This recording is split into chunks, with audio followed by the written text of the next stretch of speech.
Alright guys, welcome to the channel. This is Connery from Out of Work Outdoors. Today we're talking about my essential tools that I feel that everybody needs to be packing in their tackle box. Whether you're a bank fisherman, kayak fisherman, or boat fisherman, you should have some form of this in your arsenal, in your backpack, okay? So, let's start off with the cheap stuff, and then we'll go into the more and more expensive items. The cheap items, let's start with this. This is electrical tape. There's like a million uses for electrical tape, okay? So even for the bank fisherman who has nothing to do with electricity or anything like that, electrical tape will help you keep things together. So if, for example, I don't know, if you're trying to, well, maybe you have a tackle box where the hinges have broken off or something like that, you know? Tape it together. See, that's a good use for that. If for everybody else on the boats, you have to have this. It is essential for any type of wiring. So this gotta have. I've used it more than once. That's why this is so small now.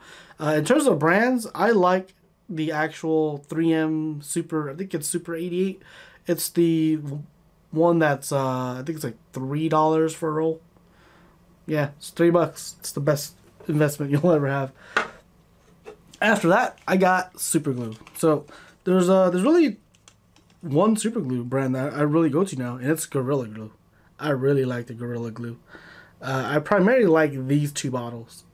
Okay, I don't like the other ones as much. I like this because you basically open the cap, and then there's these two wings here. You just click on these two wings or press on them. Every time you press on it, a little bit of glue comes out. Okay, so it's not like you're pressing down on a container and the container is like a toothpaste bottle and you have to roll it up, nothing like that. So that's cool. I like that a lot. And for the guys that like a brush applicator, so say you're like putting it on swim baits or something, you try to glue swim baits together, this is probably the best one because it's got a brush. Okay. Yeah, but the thing is, it's kind of hard to find these in stores sometimes because there's so many different varieties of glue nowadays, you know. So I found them on Amazon. I'll shoot you the link on Amazon for everything here. So in case you're just kind of lazy and you're like, I just want it now, just send it over. Amazon's the place to go. Okay, so from there on out, I think everyone needs one of these too. Yeah, but this is not cologne. Okay, this is you might attract Bigfoot with this, but. You know, well, maybe, or you might actually repel bears with this one. Actually, this is just bug spray. Okay, so when you buy bug spray, it doesn't matter what brand you buy it from. There's one key feature you need to keep in mind, and that key feature is the ingredients that you're buying. The ingredients for mosquito repellent is DEET, D-E-T-T. So when you pick up a bottle, you need to just take a quick look at it and say, hey, how much DEET is in there?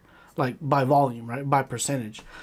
A lot of them, if you pay attention, it'll be 5%, 10%, 15%. I've seen them as high as 30%. And maybe once in a while, you'll see like a 50. Well, guess what? Coleman has 100% DEET. It even says it right there. Coleman, 100 max. Yeah, if you look at the ingredients, it says 98.1% right there. So this is the best one I found so far, and it comes in a really nice bottle. Okay, it's not one of those giant bottles. Okay, it's a medium-sized bottle. You can easily, you know, throw this in the backpack, and it works great. 100% DEET. If you go into areas where I've been in areas where I spray 50% DEET, and the mosquitoes are still hovering around you. You spray this. I've only had this for a couple months, but, you know, you spray this 100% on, they disappear. So, highly recommended. Hard to find sometimes, but it's available. Also available on Amazon too. But if you can't find, I'll have the links, like I said, down below. Alright, so now we're going to start getting into the more, like, expensive items. You can still find these items cheap, but these are the ones that I like. Everything here I found, this is what I like, okay? And then, this is a multi-tool, okay? Something everybody needs to have. Why a multi-tool over a pair of pliers? Well, that's a good question. Multi-tool because it is a pair of pliers, plus it's got a knife, Let's try to open up this knife here. There you go. A knife, serrated edges, and straight edge, you know. Gutting fish, scraping fish, cutting braid. Primarily it's going to be cutting braid. Yeah, primarily. And on the other side, you got a pair of scissors. So for the guys that don't understand the importance of scissors, let me explain. When you're trying to cut spinnerbait trailers, anything like that, spinnerbait skirts, chatterbait skirts, that is better than a knife. Okay, so just put it that way. You want to do little jobs too. You like, for example, if you're trying to cut knots off of hook eyes, that's the deal, right? Knots off of hook eyes. That's where you want the scissors.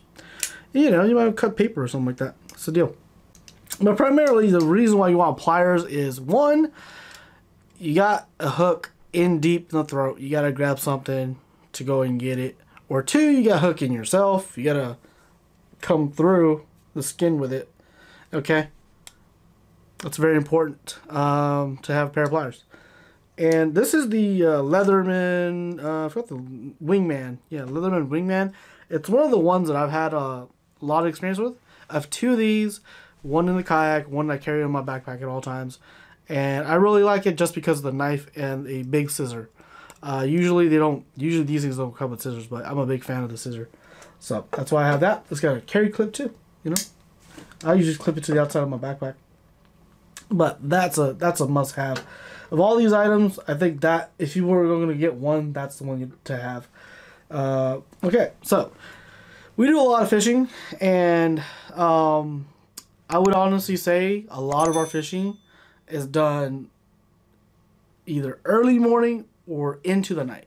So a lot of times you just need a flashlight, okay? You need a good flashlight. You could buy yourself a $10 flashlight or a $20 flashlight, but in my experience, if you tend to buy cheap flashlights, they tend not to last as long. And on top of that, you don't keep good care of them. You don't keep track of them. So step it up to the next level. Get something in the $60, $70 price range. This is one of the flashlights we've had in the project for a while.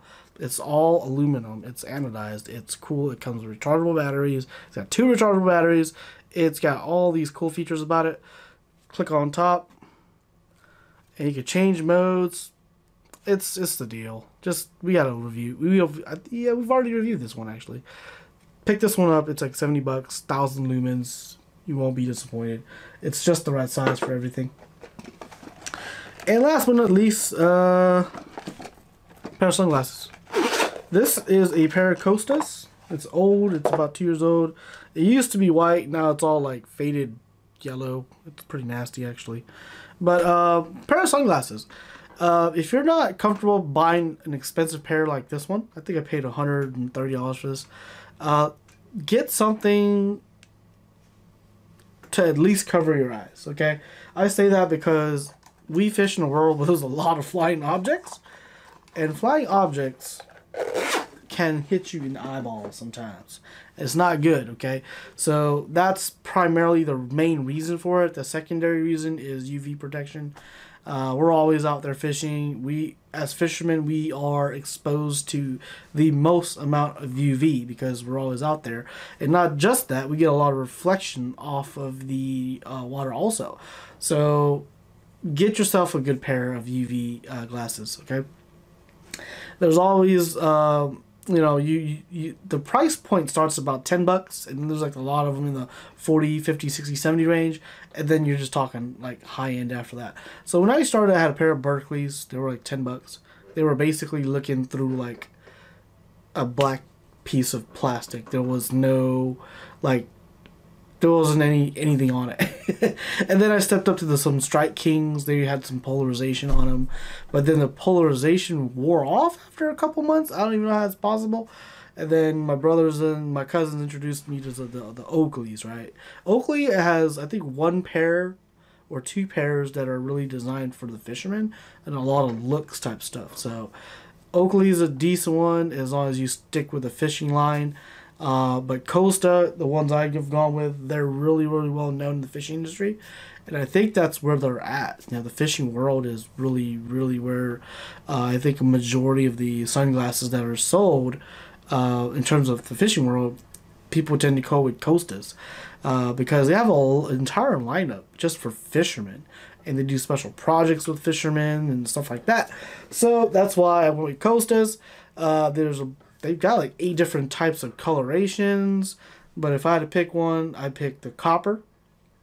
And once you have a color picked, you need to pick between plastic or glass. So some companies only do plastic, some companies only do glass.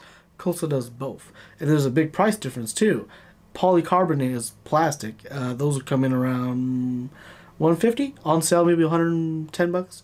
And then anything glass related is going to be above $200. Okay, but the difference between glass and plastic is, if you're sight fishing, it's a big deal. If you're not a big deal. So just put it that way. Okay, so glasses, last thing on my list. Just gotta have it.